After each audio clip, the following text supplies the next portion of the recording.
Assalamualaikum and good afternoon everyone. My name is Nurul Fatah Syarif, and for today's talk we have got our title about your place, and since I am a Perakian, so I will explain a little bit to you guys about Perak and Teluk Intan. Perak is a harmony and beautiful state. Bordering several other states, Perak offers various privileges in terms of economy, infrastructure, tourism and so on. Perak, or also known as Perak Darul Rizwan, is the second largest state in the peninsular Malaysia after Pahang. With an area of 21,000 square kilometers, it is one of the states that makes up the Federation of Malaysia. Almost half of Perak is covered with a forest. Of it is equatorial rainforest and the remaining is mangrove forest. The state of Perak is also known as the Lucky Land, endowed with a peace and interesting place to be enjoyed. Perak also have a lot of interesting places such as Lost World of Tambun, Zoo Taiping, Kelly Castle, Menara Condong, and many more. Next is Sungai Perak. Sungai Perak is the second longest river in the peninsular Malaysia after Sungai Pahang, with a length of 400 km flowing through all of the districts in Perak from Hulu Perak to Hilir Perak. Sungai Perak once played an important role because it was the Sultan route from Kuala Kangsar to Indonesia, and its branches are very rich in lead.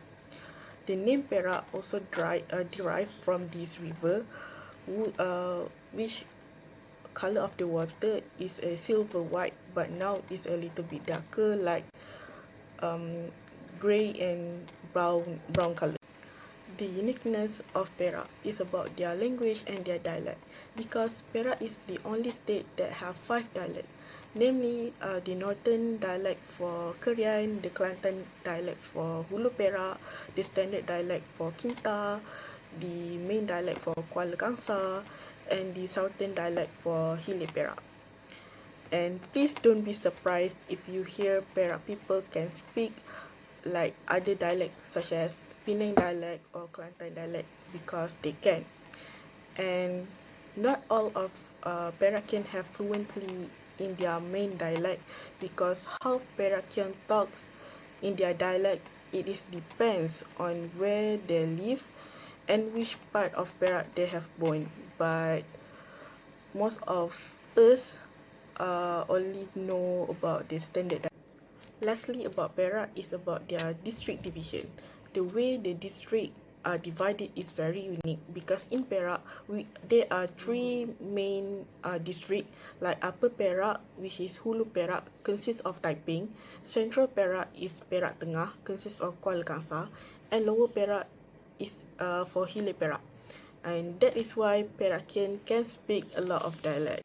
Moving on to my hometown, which is Teluk Intan. Teluk Intan is in Hilir Perak, where it is the 3rd largest town after Ipoh and Taiping, and it was founded on the river bank of Sungai Perak. I will explain a bit of Teluk Intan history. Before this, Teluk Intan was called as a Teluk Mak Intan. The name Teluk Mak Intan was derived from a beautiful widow by the name of Mak Intan, who was a merchant from Mendaling, Sumatra. She was the founder of Teluk Intan during the 19th century, and the area where she settled known as Pekan Mak Intan, and original name is Teluk Intan. Based from the other sources says that there was a girl named Intan who came from the influential family from Sumatra, and her father was a batik trader who traveled and fought for the business. And that time Intan was taking a bath with her friends at the river, and her ring that once belongs to her mother has dropped into the river, and since that it has known as Teluk Mak Intan. On 1882, the name of Teluk Mak Intan was changed to Teluk Anson, named after General Archibald Anson, who was the English governor who came to Teluk Intan during that time. And on January 1982, Teluk Anson changed to Teluk Intan. And for the exciting part is the place that you can visit in Teluk Intan. But wait, have you ever heard about Italy in Perak? And how can Pisa Leaning Tower in Teluk Intan? How was it possible? And can you imagine it? Teluk Intan Leaning Tower is a clock tower located in Teluk Intan and known as Menara Condor. It has been a landmark of Teluk Intan for a long time ago, and the uniqueness of this tower reassembled to the Tower of Pisa in Italy. The tower was built in 1885 and it has height of 85 feet and have 110 steps. Despite being over 100 years old, it still stands strong and somewhat sloping and tilted slightly. This tower was built by a Chinese architect, Mr. Leong Chun Cheong, and it is also act like a reservoir to supply water to the resident and also act as a clock tower. As an architect, he got the inspiration to build with such a design based on the pagoda building in China. After 10 years of construction, in 1895, there was a big flood in Teluk Intan until the tower sank. The flood that occurred with a heavy load of water is believed to be the causes of the tower to be tilted towards the west. Next is Pulau Bangau. Pulau Bangau, which covers an area of 14,346 hectares, has its own uniqueness.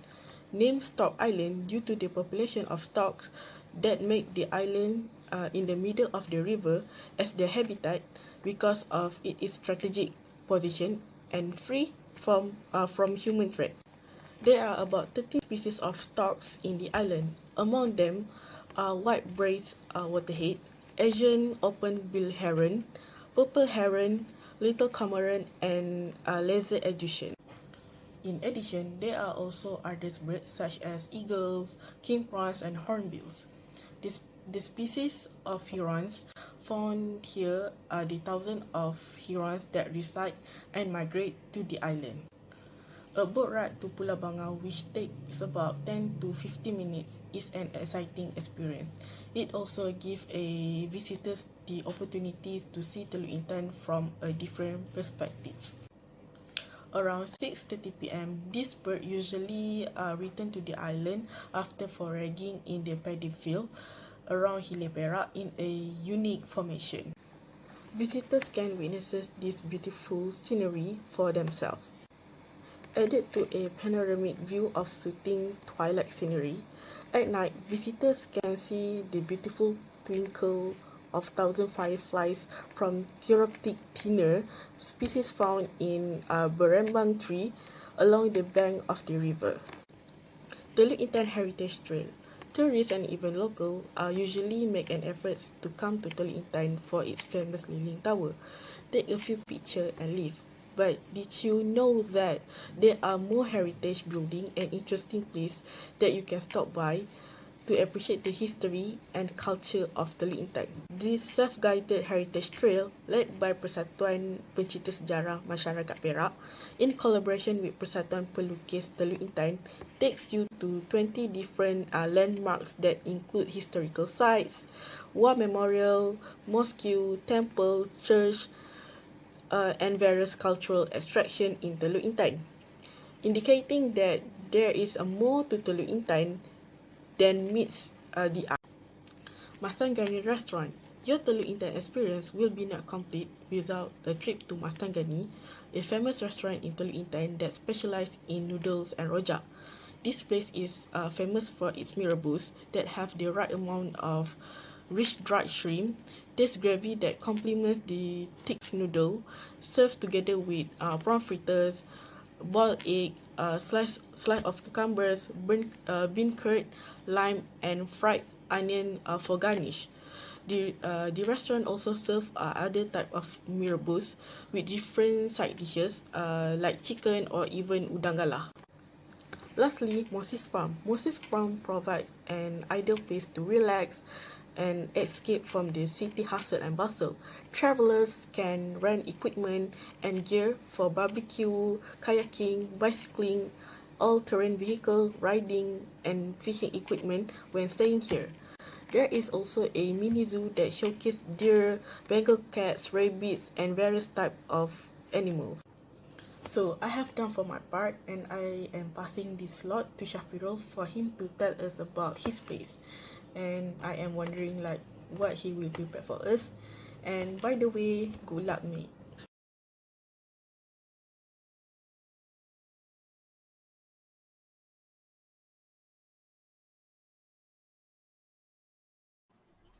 Thank you, Tia. Wow, it was a very interesting story. I think I will visit your place once later. Next, it's my part. Assalamualaikum warahmatullahi wabarakatuh. My name is Muhammad Shafirul Ashraf bin Nur Azman. My number metric is 285057. Today, I want to talk about my hometown. Negeri Sembilan is one of the smallest states in Malaysia, and it is not particularly well known as a tourist area. However, there is a lot for the visitor to see, and it is well worth taking time to look around. Being located close to the Klang Valley, it means that many of the top Negeri Sembilan attractions can be easily reached on a day trip from Kuala Lumpur. The name of Negeri Sembilan means "land of the nine states" after the nine districts, each with their own chieftain, which used to make up the states. Borders have shifted over the countries and districts reorganized so that today there are seven districts in Negeri Sembilan, namely Seremban, formerly Sungai Ujong, Port Dickson, Rembau, Jelebu, Kuala Pilah, Jempol, and Tampin. The state is home to Malaysian Minangkabau culture, a community originally from West Sumatra who settled here in the 15th century. The Minangkabau are famous for their unique and elegant architecture with curving, ornate rooflines whose points are said to resemble buffalo horns. Their society is traditionally matrilineal, meaning that wealth and surnames pass down the female line. Although this community, numbering around 300, is nowadays fully integrated with the rest of the Malay population. The ruler of Negeri Sembilan is known as the Yang di-Pertuan Besar, he who is greatest, instead of Sultan as in other Malaysian states. The traditional food in Negeri Sembilan is masak lemak cili padi. Literally means cooked with coconut milk with green chilies. It's a signature dish from Minang cuisine. A fantastic food is a warm rice for the lunch and dinner.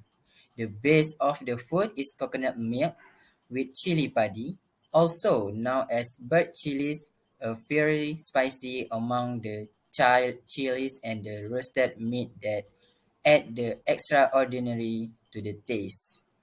Sometimes they change the meat to fish and put some pineapple to give the savory taste to the foods. The simple cooking method made is the most delicious and brilliant to cook for your family. Second is Apam Johol. Apam Johol is one of the famous traditional food in Johol Negeri Sembilan. Before it known as Apam Johol, the food known as Apam Daun Rambai. Method to make this food is by mixing wet flour, sugar, brown sugar, and breadcrumb. It wrapped in the rambai leaf to keep the aroma and give it look good. It's suitable to eat for high tea and as a dessert. Sometimes people eat it with rendang, sambal tumis, and bean porridge.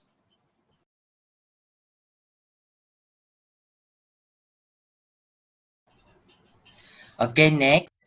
The best place in Negeri Sembilan is Pantai Teluk Kemang, as Port Dickson is located near to the sea.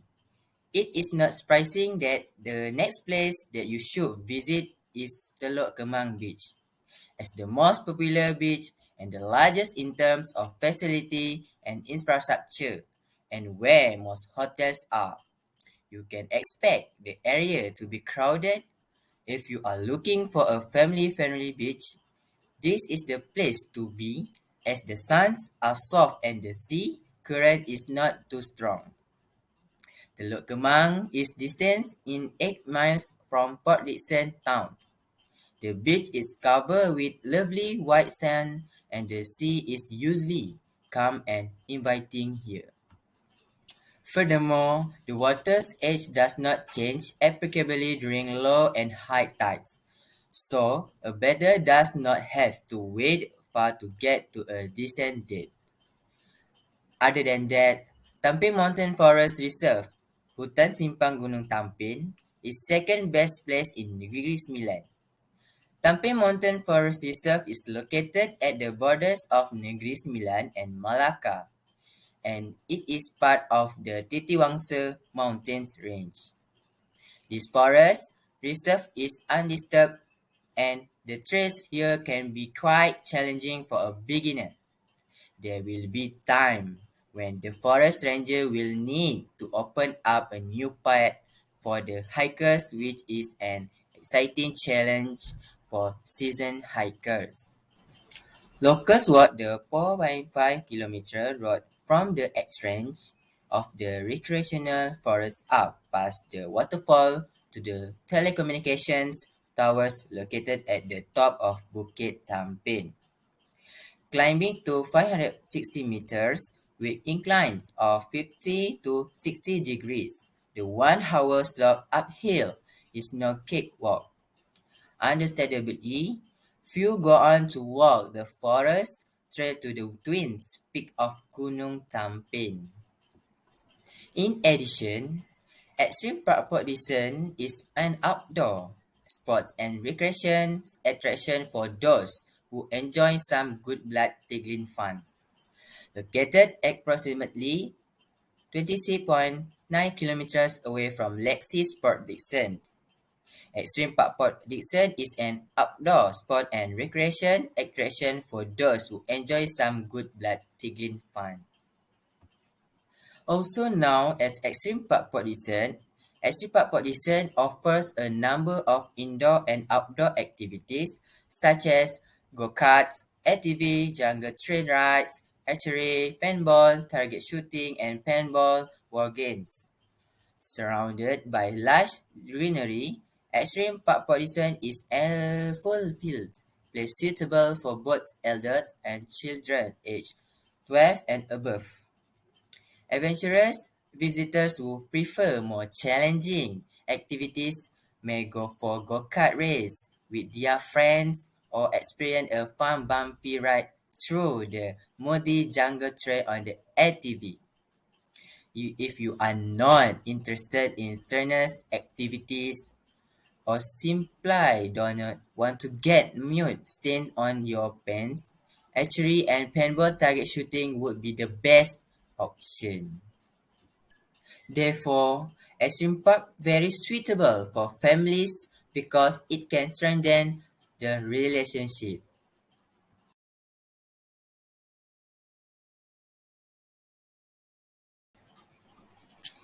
In my conclusion, Negeri Sembilan is a state that is rich with their Minangkabau culture, which can be seen in the many historical buildings. Though it might not be one of the top tourist spots in Malaysia, it still have its unique charms that will attract the hearts of many people. Don't forget to try some of the local dishes in this state, such as the smoked meats when you visit the above Negeri Sembilan attraction. Thank you. Overall, in our place, we can see that there are many historical and interesting places. It has been around for more than a decade or even hundred of years. Therefore, we as a younger generation must take care of the existing treasure and heritage for future generation before it is gone forever. And that is all from us. Thank you.